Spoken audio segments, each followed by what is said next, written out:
Et pour commencer cette émission, je suis avec Weiliang Shi. Bonjour. Bonjour Aurélie. Vous êtes le président de Huawei en France. Alors Huawei était le numéro 1 mondial des smartphones mi-2020. Aujourd'hui, Huawei n'est même plus dans le top 5 mondial en raison notamment des sanctions américaines. Dans quel état est votre groupe aujourd'hui ? Le groupe, en 2020, on a une revenu 123 milliards dollars. C'est environ à peu près 115 milliards d'euros. C'est assez grand. Et cette année, pour le premier semestre, notre revenu est descendu, surtout pour les terminaux. Oui, parce qu'aujourd'hui, je pense que vous connaissez la raison déjà. Mais par contre, pour les réseaux et aussi les infras, donc, on a légèrement augmenté. Ouais. Donc, ça montre que dans le marché, on a toujours la confiance et la fiabilité par nos clients et par nos solutions. Alors, l'un des problèmes majeurs, on le disait, c'est pour les terminaux, les mobiles, c'est la pénurie de composants à laquelle vous faites face justement en raison de ces sanctions américaines. Situation qui, évidemment, s'est aggravée avec la crise, puisqu'on a vu qu'il y avait des pénuries un peu partout maintenant. Est-ce qu'aujourd'hui, vos approvisionnements sont sécurisés ou est-ce que ça reste encore un problème ? À vrai dire, le groupe est en train de changer la stratégie. Oui, absolument. Comme aujourd'hui, on ne peut plus produire à cause d'un manque de puces. En fait, le puce, c'est pas le problème seulement pour Huawei. C'est dans le marché. C'est dans le monde entier, je crois que là. Les constructeurs automobiles, tout le monde. C'est ça, tout le monde. Donc, a besoin de puces. Donc, aujourd'hui, on est en train de faire deux solutions. Première solution, on est en train de fabriquer des autres produits électroniques qui n'utilisent pas beaucoup de puces, par exemple l'imprimante, par exemple les écrans, par exemple les laptops et aussi la montre électronique. En même temps, on cherche les moyens aujourd'hui en Chine qui va nous aider peut-être dans 2 ans ou 3 ans de continuer de fournir les puces de 7 ou 5 nanomètres. Ouais. D'accord. Justement, vous parlez de la Chine. Votre groupe aurait pu choisir de se replier sur le marché chinois. Il ne l'a pas du tout fait. Pourquoi cette stratégie, cette volonté de continuer à être présent en Europe et partout ailleurs dans le monde ? Parce que c'est tout simplement, l'Europe est très important. Oui. Donc aujourd'hui, on aimerait bien entrer dans l'écosystème européen parce qu'on a besoin de la recherche. On a besoin de la technologie, on a besoin le standard. Ouais. Huawei ne va jamais être une société uniquement chinoise. On veut être mondial et aussi international. Et la deuxième raison, c'est on aimerait bien aussi inviter ou mettre les sociétés françaises dans l'écosystème de Huawei. Voilà. Donc, nous sommes présentés dans les 170 pays. Il y a beaucoup de composants qu'on achète, par exemple, chez STMicro. Il y a des services qu'on achète chez Sodexo. On travaille avec Orange dans le mondial. On achète les services. Chaque année, par exemple, en tant que le PDG de Huawei en France, moi, j'achète plus de 1 milliard d'euros des achats, des services prestations françaises. Et on les met dans l'écosystème de Huawei. Pas uniquement pour utiliser en France, mais utiliser dans le monde entier.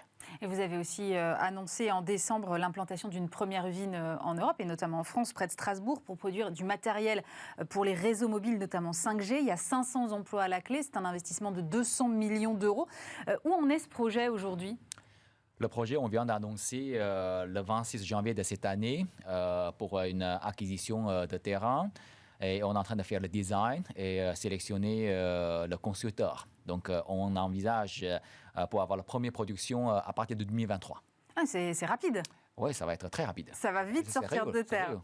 Alors, ce projet avait reçu, à l'époque, en tout cas au mois de décembre, un accueil plutôt mitigé en raison des accusations d'opacité ou d'espionnage qui visent régulièrement votre groupe.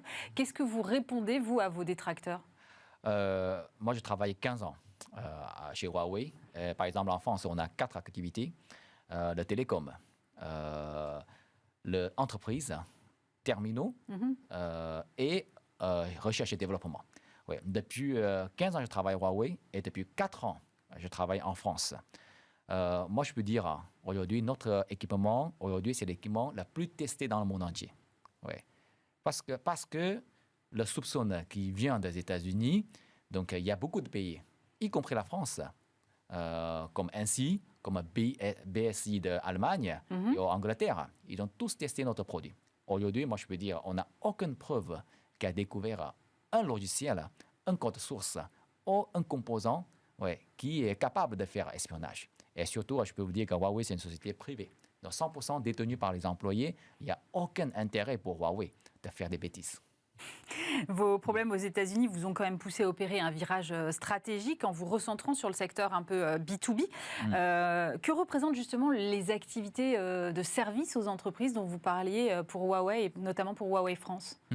En fait, notre business de B2B n'est pas parce que le US, on a créé le business de B2B il y a déjà 8 ans. Ouais. Donc, parce qu'on trouve qu'aujourd'hui, il y a B2C, qui est le marché un peu saturé. Même y compris le 4G, aujourd'hui le 5G, le marché est un peu saturé.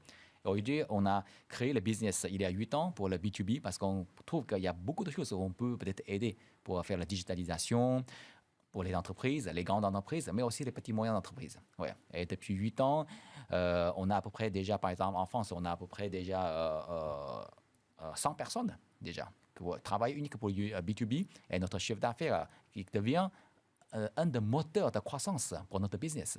Ouais. Alors justement, on a beaucoup parlé là pendant cette crise de l'accélération de la digitalisation des entreprises. Comment est-ce que vous, Huawei, en tant que fournisseur de services aux entreprises, vous positionnez sur ce marché et comment est-ce que vous accompagnez ces PME, TPE françaises au quotidien?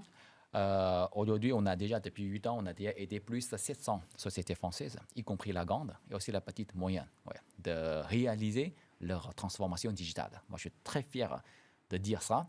Et on a ouvert notre Open Lab il y a 2 ans. C'est un investissement de plus de 35 millions d'euros sur 5 ans. Ouais. Et cet Open Lab, ça permet d'écouter et aussi de faire innovation avec nos partenaires et aussi les clients ensemble. Et ça marche très, très bien aujourd'hui. Ouais. Il y a beaucoup de solutions aujourd'hui qu'on peut dire, c'est dans le data center, c'est sur la hybrid cloud et c'est pour la plateforme connectée. Aujourd'hui, dans le marché, moi, je vois, il y a que les sociétés des États-Unis qui sont dominants le marché, je peux dire en France. Et nous devons faire le challenge sur ça, parce qu'on trouve qu'on peut vraiment faire quelque chose de très innovant et très intéressant pour les sociétés françaises. Et on a réussi, et avec un progrès chaque année, 30-40% de croissance. Et on est fiers d'avoir cet résultat. Je lisais hier ou avant-hier, je ne sais plus, il y a eu des chiffres qui sont sortis sur la 5G en France. Visiblement, ça démarre vraiment très timidement. Vous croyez quand même, malgré tout, au potentiel de ce marché?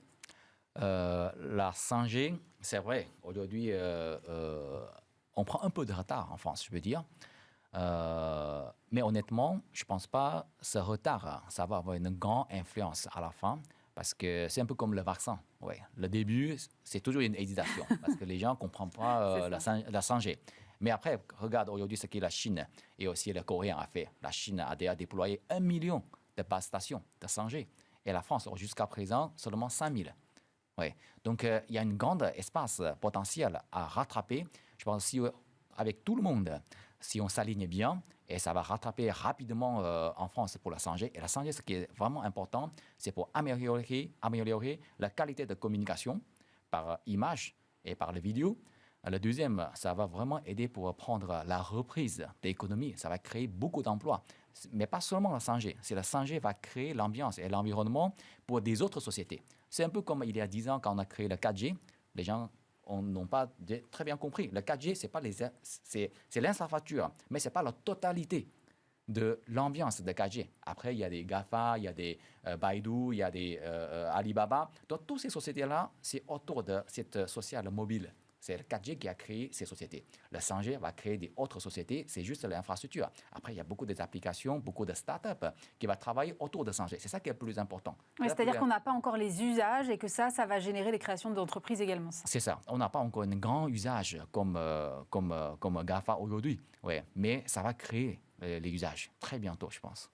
Vous avez aussi investi le champ des véhicules connectés. Qu'est-ce qui vous amène sur ce terrain-là où on ne vous attendait pas forcément? Déjà, il faut comprendre la raison derrière pourquoi on est très intéressé par la voiture électrique. C'est tout d'abord, la Chine a sorti déjà une politique en 2040 pour avoir la neutralisation de carbone. C'est comme l'Europe aussi. C'est une stratégie. Et aujourd'hui, le secteur la plus grande consommation de carbone, c'est automobile. Ouais, ce n'est pas le secteur de télécom. Le secteur de télécom représente uniquement 2%, mais le secteur de automobile qui représente plus de 10%. Voilà. Donc, notre travail aussi s'aligne avec la stratégie de carbone. Donc, pour nous, comment on fabrique les téléphones, on connaît très bien d'abord le système de batterie. Deuxième, le système de télécom. Et le troisième, c'est le système de computing. Ce sont les trois systèmes qu'on est vraiment doué de le faire. Et aujourd'hui, on peut aider les constructeurs d'automobiles de réaliser rapidement les trois systèmes dans la voiture. C'est ça qui nous intéresse beaucoup. Mais pour nous, on ne va pas fabriquer les voitures pour nous-mêmes. Mais on peut fabriquer les plateformes de connecter par le 4G, 5G. On peut installer, on appelle ça MDC, c'est le Mobile Data Center, dans la voiture. Et en même temps, le système pour charger ou avec le fil ou sans fil la voiture avec une efficacité, c'est notre savoir-faire. Un dernier mot peut-être sur vos ambitions en France. Qu'est-ce que vous espérez à moyen terme ?